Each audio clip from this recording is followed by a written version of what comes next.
오늘 이 아침에도 하나님의 은혜를 사모하여 기도의 자리에 나아오신 모든 성도님들을 환영하고 축복합니다. 이 아침 우리에게 주신 하나님의 말씀은 구약성경 열왕기상 14장 21절에서 31절까지의 말씀입니다. 솔로몬의 아들 르호보암은 유다 왕이 되었으니 르호보암이 왕위에 오를 때에 나이가 41세라. 여호와께서 자기 이름을 두시려고 이스라엘 모든 지파 가운데에서 택하신 성읍 예루살렘에서 17년 동안 다스리니라. 그의 어머니 이름은 나아마요 암몬 사람이더라. 유다가 여호와 보시기에 악을 행하되 그의 조상들이 행한 모든 일보다 뛰어나게 하여 그 범한 죄로 여호와를 노엽게 하였으니 이는 그들도 산 위에와 모든 푸른 나무 아래에 산당과 우상과 아세라상을 세웠음이라. 그 땅에 또 남색하는 자가 있었고 여호와께서 이스라엘 자손 앞에서 쫓아내신 국민의 모든 가증한 일을 무리가 본받아 행하였더라. 르호보암 왕 제5년에 애굽의 왕 시삭이 올라와서 예루살렘을 치고 여호와의 성전의 보물과 왕궁의 보물을 모두 빼앗고 또 솔로몬이 만든 금 방패를 다 빼앗은지라. 르호보암 왕이 그 대신 노스로 방패를 만들어 왕궁 문을 지키는 시위대 대장의 손에 맡김에 왕이 여호와의 성전에 들어갈 때마다 시위하는 자가 그 방패를 들고 갔다가 시위소로 도로 가져갔더라. 르호보암의 남은 사적과 그가 행한 모든 일은 유다 왕 역대 지략에 기록되지 아니하였느냐. 르호보암과 여로보암 사이에 항상 전쟁이 있으니라. 르호보암이 그의 조상들과 함께 자니 그의 조상들과 함께 다윗성에 장사되니라. 그의 어머니의 이름은 나아마요 암몬 사람이더라. 그의 아들 아비암이 대신하여 왕이 되니라. 아멘. 오늘 본문은 하나님을 떠난 결과가 어떻게 되는지 아주 직관적으로 우리에게 알려줍니다. 22절 말씀입니다.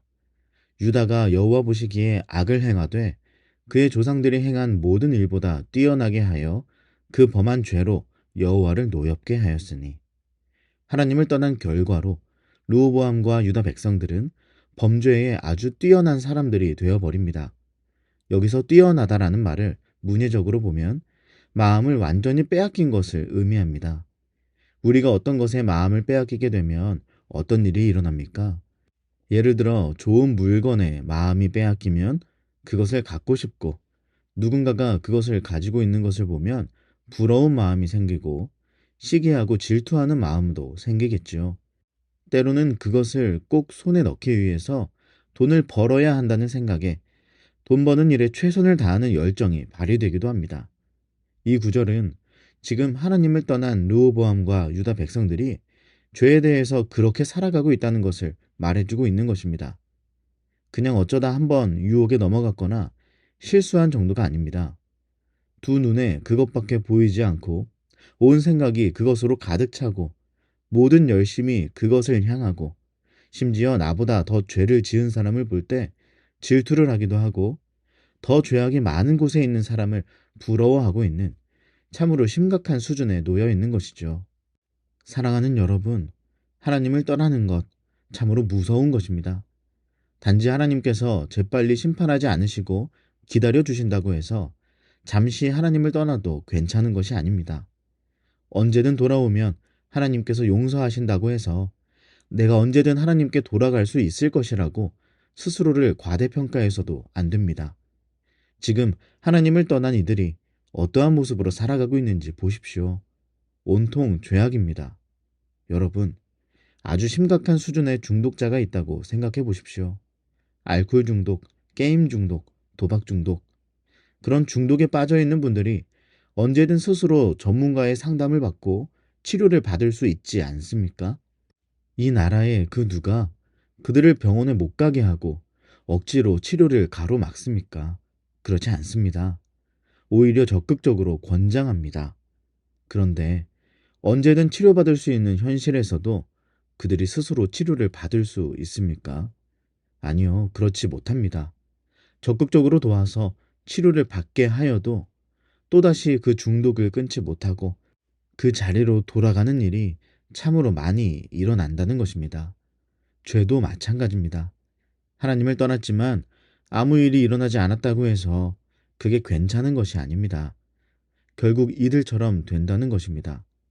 죄에 뛰어난 사람, 죄로 달려드는 사람, 죄로 가득한 사람 말입니다. 오늘 이 말씀을 통해 스스로를 돌아보는 은혜가 저와 여러분에게 있기를 소망합니다. 혹시 나도 괜찮은 척하며 여전히 아무렇지 않게 행하고 있는 죄가 있습니까?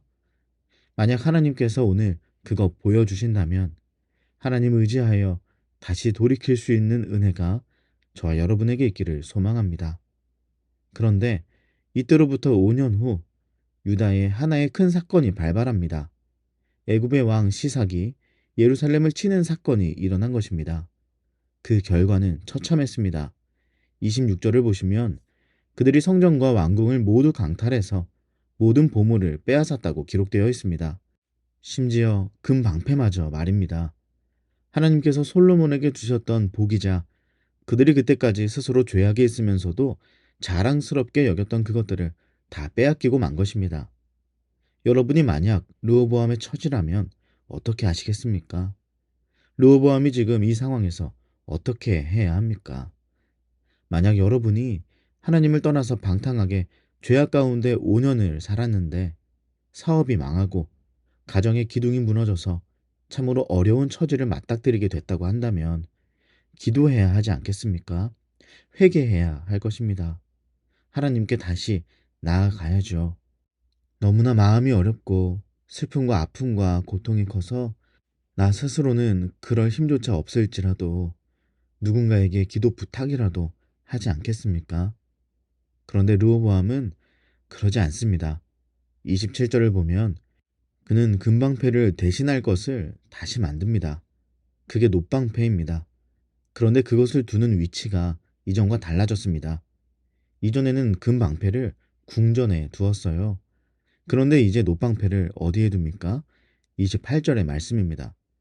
왕이 여호와의 성전에 들어갈 때마다 시위하는 자가 그 방패를 들고 갔다가 시위소로 도로 가져갔더라. 르호보암은 빼앗긴 금방패 대신 만든 놋방패를 왕의 행렬에만 잠시 사용하고 그 외에는 항상 시위소에 보관하도록 합니다. 그 이유가 무엇일까요? 자신이 금방패를 빼앗겼다는 사실을 백성들에게 감추기 위함이었습니다. 30절에 보면 지금 르호보암에게 중요한 일은 북이스라엘과의 영토 전쟁에서 유리한 결과를 얻는 것이었습니다. 전쟁이 계속 일어나고 있는 상황에서 국가의 기세가 떨어지면 안 되는 것이었죠. 그런데 애굽으로부터 큰 피해를 당했다는 것을 이 백성들이 알게 되면 얼마나 사기가 떨어지겠습니까? 그래서 멀리서 보면 그 색깔이 비슷하니까 금처럼 보일 수 있는 놋으로 방패를 다시 만들어서 중요한 행사에는 아닌 척 하면서 사용하고 그 외에는 아무도 보지 못하도록 감추고 있는 것입니다. 사랑하는 여러분, 하나님을 떠나서 죄악에 길들여지면 이렇게 되는 것입니다. 자신의 치부가 드리워졌을 때 인정하고 돌이키는 법을 상실하고 아닌 척하고 거짓과 외면과 부인으로 모면하려 하는 것이죠. 이 모습을 보면 마치 아담과 하와가 하나님과의 관계를 깨고 자신이 하나님이 되겠다고 죄를 범한 후의 모습을 보는 것 같습니다. 하나님 앞에서 그들의 죄가 드러났을 때 자신의 죄를 인정하고 다시 하나님께 돌아오기는커녕 숨고 외면하고 아닌 척하고 거짓말을 늘어놓으며 부인했던 것처럼 르호보암도 오늘 하나님과 그의 백성들 앞에서 그렇게 아닌 척하는 모습으로 모면하고 있습니다. 오늘 이 르호보암의 모습을 보면서 대충 그럴듯하게 보이도록 위장한 채로 근본적인 해결은 미루어두고 계속 덮어둔 채 살아가는 것으로는 죄악에 뛰어난 사람이 되는 기름을 기억하고 이제는 아닌 척하지 말고 하나님께 돌아갈 수 있는 은혜가 오늘 저와 여러분께 있기를 간절히 소망합니다. 이 시간 함께 기도하실 때 오늘 본문에서 르호보암과 유다 백성들을 통해 알려주신 모습들을 적용하며 기도할 수 있었으면 좋겠습니다. 괜찮은 척, 아닌 척 하면서 여전히 죄의 길에 서 있는 채로 살아갔던 모습들이 우리에게 있다면 혹은 단 하나의 죄일지라도 그저 덮어둔 채로 아무렇지 않게 지냈던 것이 있다면 오늘부터는 회개하고 다시 돌이킬 수 있는 저와 여러분이 되기를 소망합니다. 오늘 이 아침 그렇게 르호보암과 유다 백성처럼 괜찮은 척, 아닌 척하며 범죄에는 뛰어났던 모습에서 돌이켜서 다시 하나님의 말씀과 사랑에 뛰어난 우리 모두가 될 수 있기를 주님의 이름으로 간절히 축복합니다. 함께 기도하겠습니다. 죄를 범하는 데 뛰어나 하나님의 마음을 아프게 했던 저를 용서해 주옵소서. 괜찮은 척, 아닌 척 말고 다시 하나님께 돌아가는 오늘 이 하루가 되게 하소서. 그리고 우리 개인의 기도 제목을 놓고 우리의 가정과 다음 세대 자녀들, 사랑하는 청년들을 위해 기도해 주십시오. 또한 임시거처에서 예배드리고 있는 우리 교회에 하나님이 예배하신 예배 장소를 꼭 허락해 주시기를 기도해 주시기 바랍니다. 마지막으로 나라와 민족과 열방을 위해 한마음과 한뜻으로 기도하며 나아가겠습니다. 함께 기도하시겠습니다.